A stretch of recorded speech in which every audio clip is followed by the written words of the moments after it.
This video will address the cost of capital, and in this case we're going to use the simplest of all problems that you could be addressed, and that is, you know what the capital structure of the company looks like, and you also know what the after-tax costs of the sources of financing that the company uses. So let's just jump right into it, right? So here we have, what is the market value of debt? So we'll place a number in here. So it's $125,000 is the market value of debt.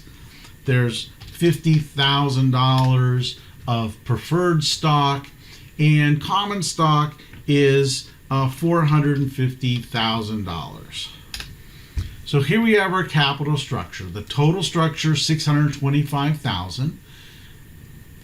The weights then are 20% debt, 8% preferred, and 72% common equity. So now we have to input the data that we know about the company, about its after-tax costs.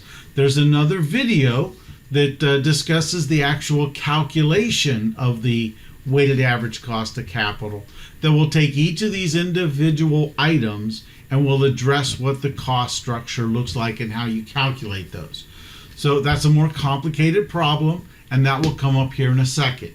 So what is the after-tax cost of debt? This could be a trick question. If you're told that the company has a yield or an interest rate on its debt of 8%, that is its before tax cost. So if they're in a 40% tax bracket and their before tax cost is 8%, then we're going to have to calculate the after-tax cost. Well, the after-tax cost is just 1 minus the tax, right, which is 1 minus 40%, or 60% of the before tax cost. So in this case, 60% of 8% would be 4.8%. What is the cost of preferred stock? Again, we've done this calculation. We'll show you how to do that in the other video. Let's say that is 10%.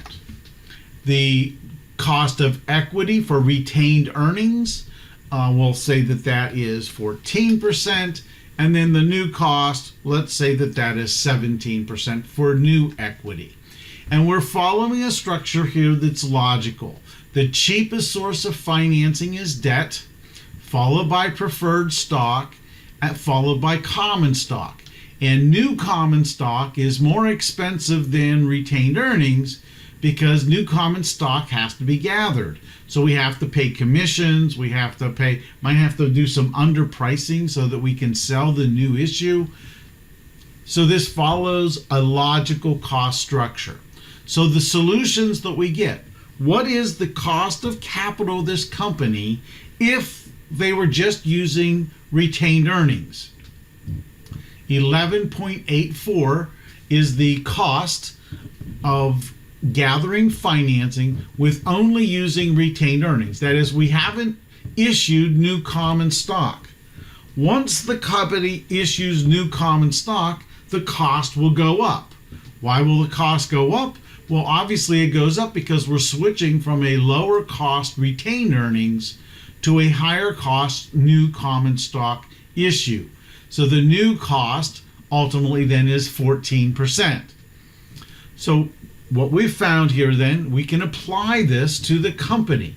When the company is going to do a project that is of similar risk to the rest of the company, they would want to use this cost structure, these two line items based on how much money they need to borrow.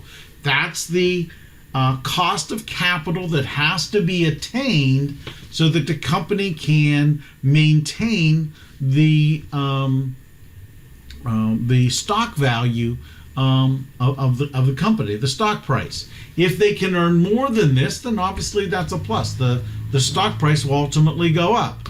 But they wouldn't want to do, if a project was going to earn less than this, then obviously they would not want to move forward with that project.